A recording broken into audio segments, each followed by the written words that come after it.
నేను 2001లో రాజకీయాల్లోకి వచ్చాను. 2001 నుండి నేటి వరకు కూడా బల్జిపేట మండలం కూడా ఎప్పుడూ కూడా మనకు మైనస్ లేదు. మళ్ళా మనకి దేవుడు చూపించాడు. ఏది ఏమైనప్పటికీ తీసుకుందాం. ఒకవేళ మన దృష్టికి ఏదైనా ప్రజలకి వ్యతిరేకంగా కానీ, ప్రజల ఆలోచన తగినట్టు కానీ, ప్రజలు ఊహించిన దానికంటే ఎక్కువ మనం పని చేయలేకపోయామనే ఆలోచన చేయాలి తప్ప మనం బాధపడాల్సిన అవసరం అయితే లేదని నా అభిప్రాయం.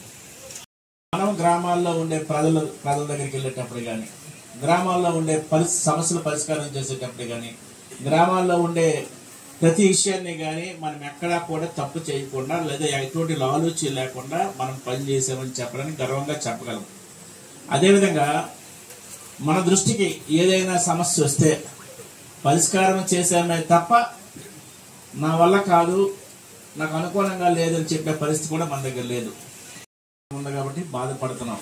కానీ ఇక్కడున్న ప్రతి వైఎస్ఆర్ పార్టీ కార్యకర్తకు కానీ, నాయకుడికి కానీ, సర్పంచులకు కానీ, ఎంపీటీసీలు కానీ, మాజీ సర్పంచులు కానీ వైఎస్ఆర్ పార్టీ జెండాని బుధాన్ని పట్టుకొని మళ్ళీ జగన్మోహన్ రెడ్డి గారు ముఖ్యమంత్రి చేయడానికి అహర్నిశలో కష్టపడదామన్న ఆలోచన కలిగిన ప్రతి కార్యకర్తకి నేను చెప్తున్నాను, మనము బాధపడాల్సిన అవసరం లేదు. అలాగని చెప్పేసి చులకనవ్వాల్సిన అవసరం కూడా లేదు. ఎందుకంటే మనల్ని చూసి ప్రజలు సిగ్గుపడాలి తప్ప మనం ఎటువంటి తప్పు చేయలేదు అని చెప్పేసి మనందరికీ కూడా చెప్తాం. ఎందుకంటే సర్పంచులు కానీ, ఎంపీటీసీలు కానీ, లేదా మాజీ సర్పంచులు కానీ, ఇంకా నాయకులు కానీ నేను ఒకటే విన్నవించుకుంటున్నాను. అలాగే పడకండి. మిమ్మల్ని ఎవరు ఏమీ చేయలేరు. మిమ్మల్ని ఎవరు కూడా మీ పనిని ఇంకొకరెవరో లాక్కోలేరు. లేదా మన గ్రామాల్లో ఉండే ప్రజలకి, పేద వర్గాలకి ఎవరికైనా సహాయం కావాలంటే దాన్ని మా పసుపు చొక్కా వేసుకుంటే చేస్తాము, లేదా పసుపు పిల్లలు పట్టుకుని వస్తే చేస్తాము అనే పద్ధతి ఒకవేళ ఉంటే దానికి తగినట్టుగా పోరాడడానికి కూడా మనం కూడా సిద్ధంగా ఉంటాం. ఆ విషయం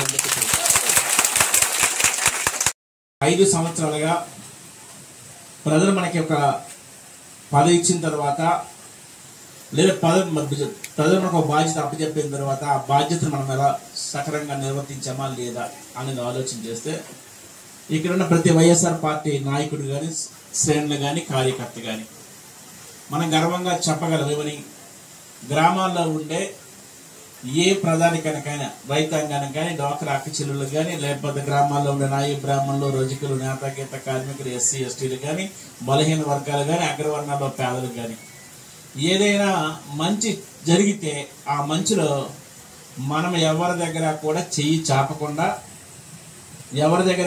చాపకుండా మన గౌరవాన్ని పెంచుకునే ఉన్నామే తప్ప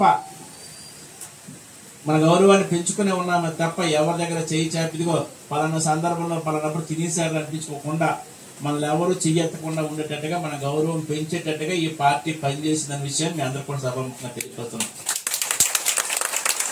ఇప్పుడు మనకు 3400 ఓట్లు మైనస్ వస్తే ఈ 3400 కూడా 4 గ్రామాలు 5 గ్రామాల నుండి మాత్రమే వచ్చాయి. రేపు ఆ గ్రామాల్లో మళ్ళా సరిదిద్దుకొని ముందుకెళ్లే బాధ్యత ఆ గ్రామ నాయకుడిది, మందని చెప్పేసి మండల నాయకుడిది అని చెప్పి మీ అందరికీ చెప్తున్నాం.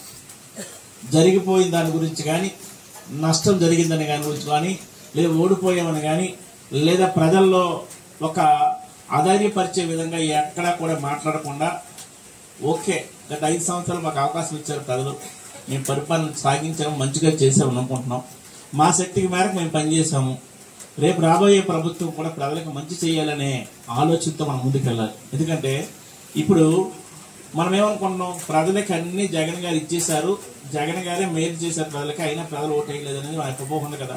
అంటే మంచి చేస్తే ఇచ్చే రిజల్ట్ ఇదని కదా. రేపు వాళ్ళు మంచి చేయమనండి, మంచి చేస్తే రేపు ఇటువంటి రిజల్ట్ వస్తుందేమో మనకేం తెలుసు. ఎందుకంటే ప్రజల ఆలోచన విధానం తగినట్టుగా మనం ఉండాలి తప్ప మన ఆలోచన తగినట్టుగా ప్రజలు ఉంటారు. కాబట్టి మనకు సహకరించిన లేదా మన కుటుంబ సభ్యులు ఎవరైనా సరే, లేదా మన పార్టీ కార్యకర్త ఎవరైనా సరే, లేదా మన నాయకుడు ఎవరైనా సరే, మనకు సహకరించిన వ్యక్తులు ఎవరైనా ఉండొచ్చు, వాళ్ళ పట్ల వ్యతిరేక భావం ఉండకుండా మళ్ళా కలుపుకొని పార్టీని ఉత్తేజపరిచేటట్టుగా, పార్టీని పూర్తి స్థాయిగా ముందుకు తీసుకెళ్లేటట్టుగా పనిచేయాల్సిన బాధ్యత మన అందరిపైన ఉంది. పార్టీ కార్యకర్తకి, ఏ వైఎస్ఆర్ పార్టీ నాయకుడికి, లేదా వైఎస్ఆర్ జెండా పట్టుకొని భుజం మీద అరిగినంత వరకు తిరిగిన ప్రతి కార్యకర్తకి, ప్రతి కుటుంబ సభ్యుడికి ఏ కష్టం వచ్చినా ఈ అలదంగి జోగారావు అనేవాడు విత్ ఇన్ సెకండ్స్ లో మీ దగ్గరికి వస్తారని ఖచ్చితంగా మాట్లాడుతున్నాను. ఎందుకంటే మనందరం పార్టీతో ఒక్క సంబంధమే కాదు, గత 23 సంవత్సరాలుగా మీతో కలిసి నడిచే వ్యక్తి నేను. మీ కష్టకాల భాగస్వాములై నాతో కలిపి మీరు, మీతో కలిపి నేను ఉండే వ్యక్తులు మనం. ఇప్పుడు వీటి గురించి మనకేమో ఒక పార్టీ బాగలేదు కాబట్టి పార్టీకి దూరంగా ఉందామనే ఆలోచన కాదు. ఇది మనందరికీ వ్యక్తిగత సంబంధం. ఇక్కడున్న 90% మంది అన్నయ్య, బావో లేదా మామో అనుకునే ఉండే వ్యక్తులమే.